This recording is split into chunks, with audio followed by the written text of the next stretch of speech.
Hello. Hi, everyone. Good afternoon, good morning, good evening, wherever you are watching me from. Welcome to my YouTube channel. My name is Wilma. On this channel, I film content relating to faith, waiting, marriage, motherhood, lifestyle, and all the good stuff. So, in today's video, I'm going to be sharing something really quick on certain myths associated with trying to get pregnant, right? So, if you are ready for this video, just give it a thumbs up and don't forget to subscribe. Let's get into the video. Okay, so oftentimes we are told so many things when we are trying to get pregnant that sometimes it even becomes confusing what to actually do. So there are a lot of things we keep hearing, oh, do this, do that, do this, but there are certain things that has not been scientifically proven that when you do this, you can actually get pregnant. And that's what I'm here to try and demystify it. Now, let me put a disclaimer here. I am not a doctor. I'm not a medical professional. These are based on my own research and my own perceptions or opinions, right? Forgive me if the camera is like shaking a little bit. I think I'm a bit shaky. Okay, so the first thing is that oftentimes when you're trying to conceive, they keep telling you that, oh, the entire cycle. So one, you need to know your cycle, okay? You need to know how to calculate your cycle. But the other thing is that most people advise that every day of the 30 days within your cycle, that is from the last day your period ends till the first day of your next period, people begins to, people believe that you should be, doing their pics every day. For me, this is a myth because there's no scientific, what do you call it? There's no rule or there's nothing proving that when you do or when you are intimate with your spouse every day for your cycle, you will get pregnant. Yes, there's a higher chance of conception, but the fact that you do it every day does not necessarily mean that you could get pregnant. So for me, this is a myth. 30 days being intimate does not guarantee pregnancy. Okay.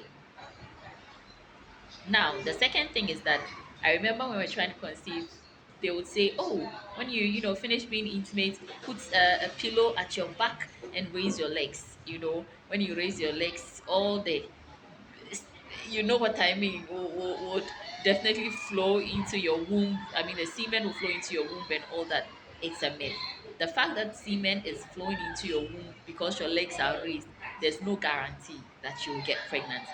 Listen, once there's ejaculation and semen enters your cervical canal or whatever, your canal or your cervix or whatever, you will get pregnant if you are ready. That is, if your body is ready, if all the things that are supposed to, trigger or help with implantation are there, your what do you call it? You are maybe ovulating or you're in the ovulation period and all that.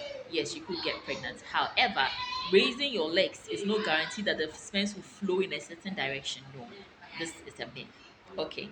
Um, the third thing is that I used to also hear a lot of people complain that, oh, when they, and still I do, that when they I do, and still I do hear this often. People complain a lot that, oh, when they are intimate with their spouse, the semen, everything comes out. I have read wide on this particular issue, and I have learned that it is not a problem at all. Once ejaculation takes place, yes, there will be a little leakage of semen, and it is very, very normal. So the fact that there's a bit of leakage does not necessarily mean you won't get pregnant. Do you get me? So it's also a myth to think that because there's a leakage of semen, you will not get pregnant.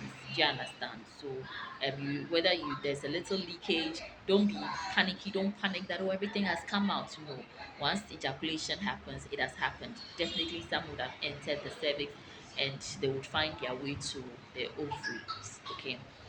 Um, Another myth is that people often think folic acid or taking folic acid will naturally make you pregnant. No, folic acid is not a fertility drug. It's just one of those medicines that kinds of boost your system or prepares your body for conception, right? So as you take it, all the nutrients begins to help you, okay, or puts your body in a better position for implantation or for conception. So please take note of that. Folic acid will not necessarily make you pregnant. Get to the right fertility doctors, get to the right gynae, get to the right hospitals so that they can help you with fertility boosting um, medicines or treatments if there need be. But just relying on folic acid to get pregnant, I'm sorry, you'll be disappointed. All right, so and then finally, the final myth that I want to share is that listen, going for IVF or assisted conception will not make you pregnant. Okay, so the last thing I want to share is that going for IVF or assisted fertility, procedure will not necessarily guarantee you 100% pregnancy. Hear me out. So the fact that you've tried all options and you finally decide to settle on IVF does not necessarily mean you get pregnant, because it's also a process. It has pros and cons. So you not getting pregnant naturally and maybe you saying that okay,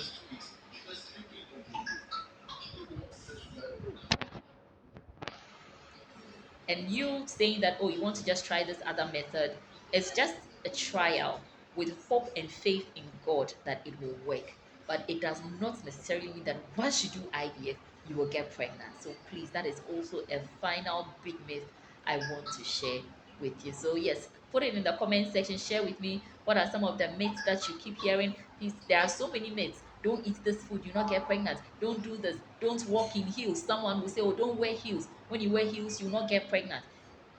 It's a myth, okay? However, I know that definitely when you wear heels, probably your pelvic will be pushed up and there might be a little difficulty and all that. But there is no science to this. For me, I've done a lot of research. So yeah, share with me in the comment section any myths that you have heard and let's debunk these myths together. Don't forget to like, share, and subscribe. I'll see you in the next video. Bye bye.